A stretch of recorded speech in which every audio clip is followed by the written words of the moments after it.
Apa itu resin epoksi dan bagaimana cara pembuatannya?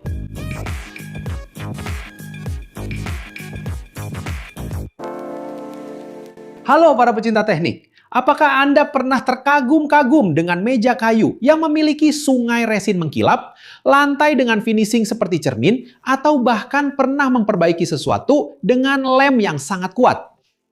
Kemungkinan besar Anda sudah pernah melihat resin epoksi. Resin ini tampak seperti sihir, berubah dari cairan kental menjadi material padat, tahan lama, dan memiliki kilau yang luar biasa. Tapi bagaimana transformasi ini terjadi? Dan sebenarnya apa itu resin epoksi? Resin epoksi pada dasarnya adalah sejenis polimer termosep. Lalu apa artinya itu dalam istilah yang lebih sederhana?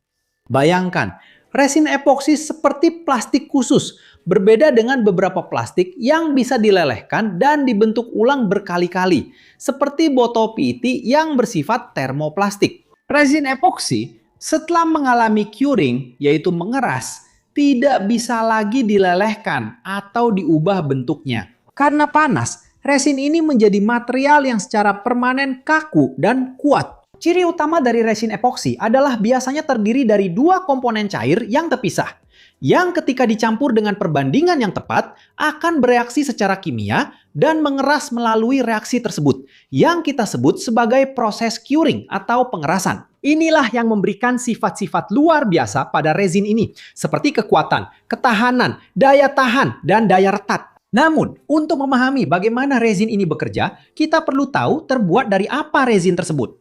Jadi, apa saja bahan-bahan dari keajaiban ini? Agar resin epoksi dapat terbentuk, kita membutuhkan dua bahan utama yang dicampur untuk menciptakan zat akhir, yaitu resin itu sendiri yang juga dikenal sebagai bagian A dan pengeras yang juga disebut bagian B atau katalis. Resin adalah apa yang secara kimia kita sebut sebagai prepolimer atau oligomer. Epoksi. Sebagian besar resin epoksi yang paling umum diproduksi dari reaksi antara suatu zat yang disebut bisphenol A dan epiklorohidrin. Tapi jangan khawatir dengan nama-nama yang rumit itu. Yang penting di sini adalah memahami bahwa kombinasi ini membentuk molekul yang memiliki gugus epoksi di ujung-ujungnya. Bayangkan, gugus epoksi ini seperti lengan atau kait yang sedang menunggu untuk terhubung dengan molekul lain. Struktur molekul inilah yang memberikan resin epoksi kemampuan bereaksi dan membentuk jaringan 3 dimensi yang solid. Tanpa komponen kedua, resin akan tetap dalam keadaan cair dan tidak akan pernah mengeras sepenuhnya.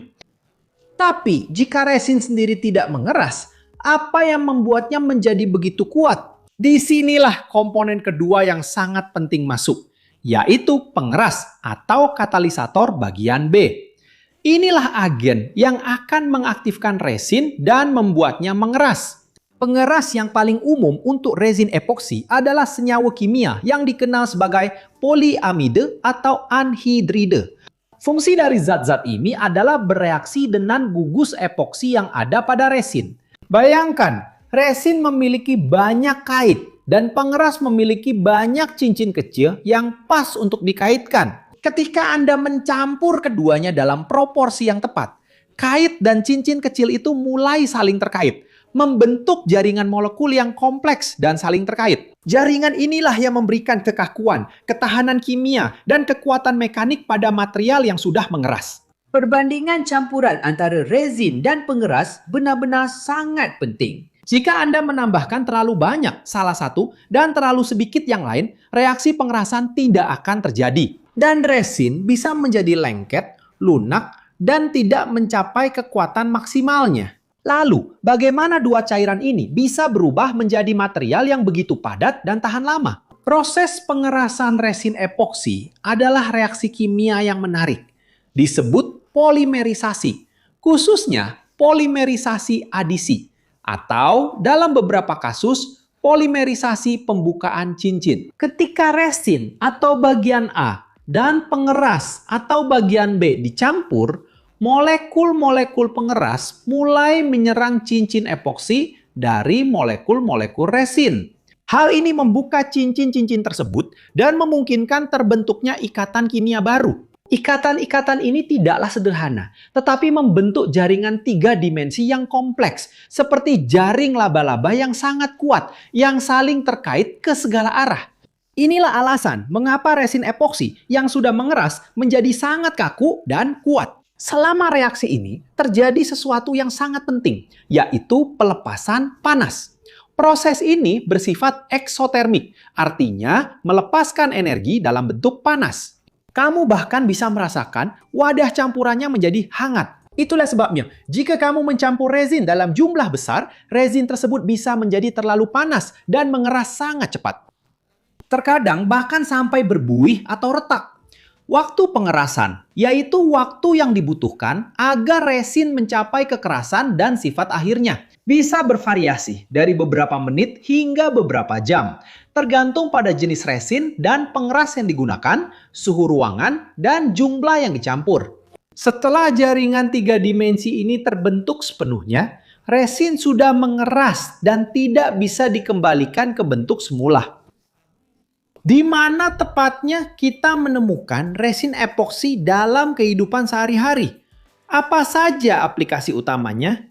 Keserbagunaan resin epoksi adalah salah satu keunggulan terbesarnya yang membuatnya sangat penting di berbagai sektor.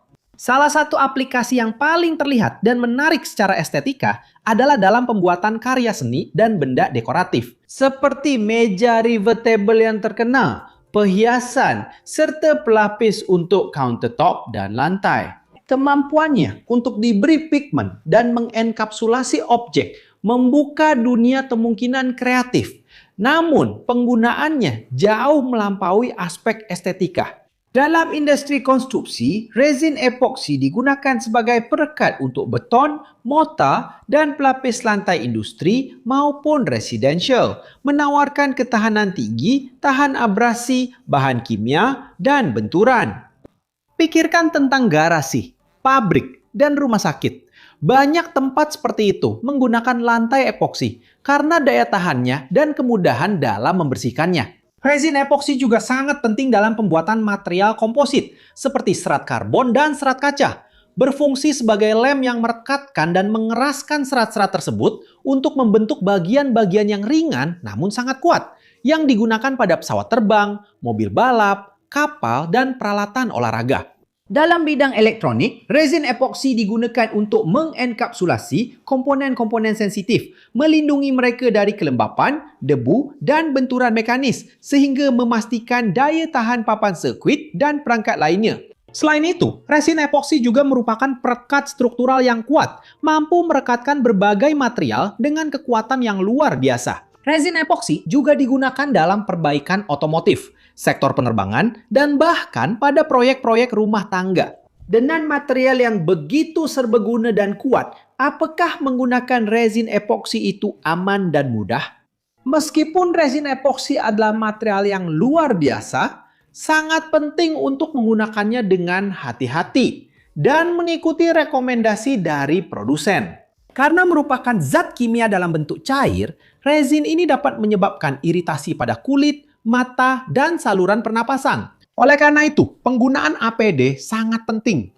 Sarung tangan nitril, kacamata pengaman, dan di lingkungan tertutup atau dengan ventilasi yang kurang, masker pernapasan yang sesuai sangatlah wajib digunakan. Ventilasi di tempat kerja merupakan faktor yang sangat penting untuk menghilangkan uap yang bisa terhirup. Selain itu, perbandingan campuran yang tepat antara resin dan pengeras sangatlah penting. Kesalahan apapun dapat mempengaruhi kualitas pengerasan sehingga menghasilkan material yang lengket, rapuh, atau tidak mencapai sifat maksimalnya. Suhu ruangan juga mempengaruhi waktu pengerasan, mempercepatnya pada hari-hari panas dan memperlambatnya pada hari-hari dingin.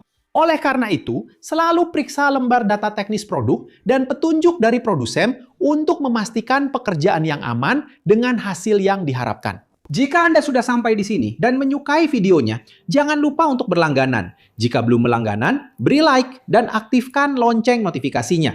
Dan jika Anda merasa konten kami menarik, Pertimbangkan untuk menjadi anggota agar dapat membantu kami terus membuat konten di platform ini dan disebutkan dalam video kami. Dan jika Anda penasaran, ingin tahu lebih banyak tentang kursus yang kami rekomendasikan, silakan akses QR Code di samping ini atau tautan di deskripsi video untuk mendapatkan akses ke berbagai peluang mengembangkan berbagai keterampilan yang akan membuat perbedaan dalam karir Anda.